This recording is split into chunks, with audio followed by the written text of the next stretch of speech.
Destiny has fundamentally shifted with Forsaken, and I think that what you're going to see from now on is a lot of the philosophies that we learned and demonstrated are going to be carried forward. New pursuits, pinnacle activities, raids, new weapons, and more power to go after. And that's what the seasons and the annual pass are about. Every time you log in for the reset on Tuesday, something's happening in the world that's changing. It's going to be like a little advent calendar where you're unwrapping the little gifts underneath the tree, not knowing exactly what's in them.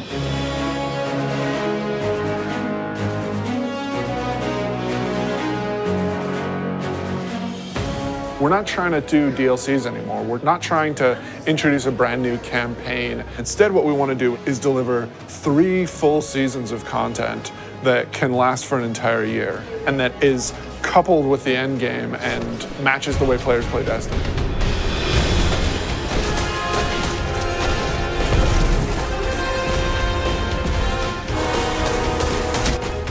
We're taking a really different approach this time around. We're changing that paradigm a lot. We're changing because of the player feedback. We're changing because of the reception to Dreaming City. And we're changing because players want to be able to experience the game, not just in day one feast mode. They want that buffet to last throughout the year and give them the reasons to keep coming back. For Forsaken, the quote was like, it's an end game with a campaign, not a campaign with an end game. And we are definitely like adding to the end game.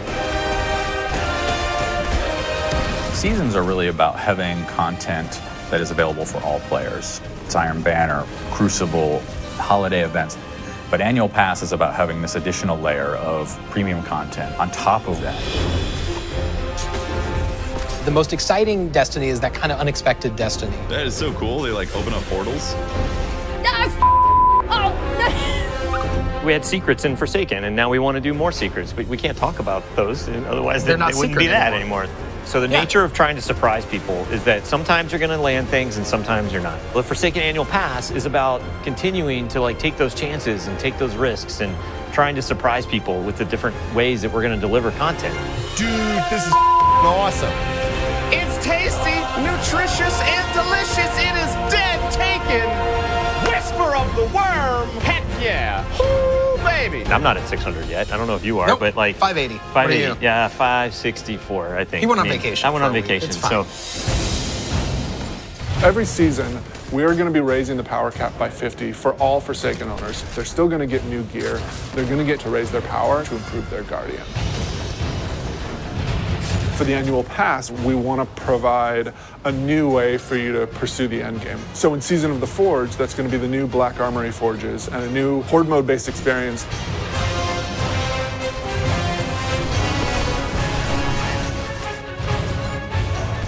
In Joker's Wild, Season of the Drifter, that's going to be new Pinnacle Gambit activities that you can play with your friends.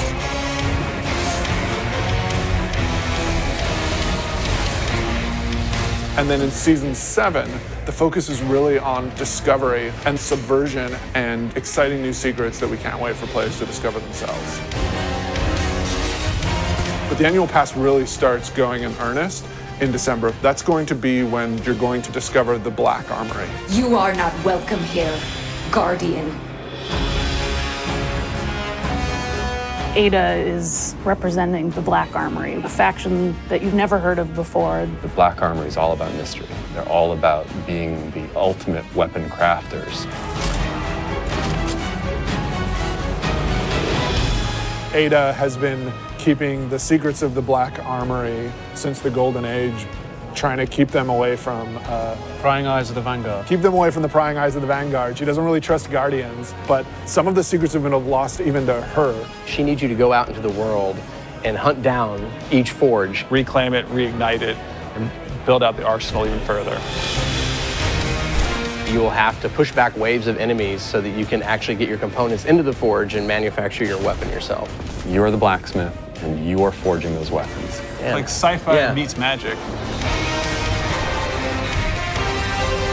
We've heard players asking for matchmaking and activities. This new Forge activity delivers on that. We're trying to address the challenge with like Escalation Protocol and Blindwell, where we know you want to play with people, you want to matchmake with them, and so this is our first step into solving that problem. The Black Armory is these lost craftsmen who develop these special weapons that from founders we haven't seen before, all coming from the Norse and Japanese and French family lines. There's 3 families that were involved in the Black Armory. You can definitely feel the theming in those weapons and the backstories and how they came to be and the roles that they perform. Izanagi's burden is the crazy sniper rifle where you have a magazine of 4 rounds, and if you do the special reload, it actually crams all 4 bullets into a single round that does damage. That is brutal and will like totally compete with Whisper and Sleeper. It's a sniper rifle that can body shot an enemy. That's all I need to say. The bow is from the Fringe family. It's beautiful. It feels a little thorny in the way it plays. If you like Thorn from Destiny 1, you're gonna love this bow. Yotun is the fusion rifle. Goes on your hand. It goes on your hand. It's the arm blaster, as it was affectionately referred to, and it fires a giant fireball slug that will set the ground on fire. And it follows you. And it will track you down and murder you. It knows where you live. So we've got 5 new exotics, including 4 brand new awesome weapons and 1 old favorite.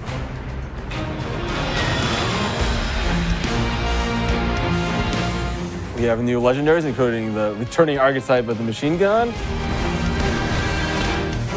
And then we've got a bunch of new weapon mods for you to configure. And we have new perks that basically you have more options within columns. You have more options within columns. If I had like Rampage and then Dragonfly, I could choose to pick between them. Yeah, you can choose. You can choose. In Black Armory, it's about new weapons, new activities, and doing all the pursuits to get more powerful to go into the raid. We're gonna mix it up. We're gonna go in the city. Like, we've never done anything like that before, and it's awesome. And you drop straight into this old part of the city that you haven't ever been in because it's been off limits. It's about the unexpected. It's got vehicles. It's different in a very refreshing way.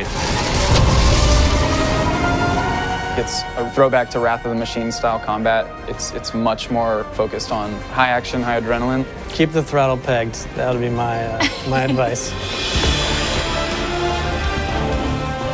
We really don't want to be a box product that you think of as being on a disc. We want to be a world that evolves and changes over time. Anytime you try something new, it's going to be uncomfortable, it's going to be scary, but we got to forge ahead. Like, the world's changing, games are changing, it's time to set a new course. Yeah. We don't want to play it safe. We want to take risks, and we want to have this annual pass explore some of these areas that we haven't done before. We think that started with Forsaken, and we liked what we did, and we want more of it.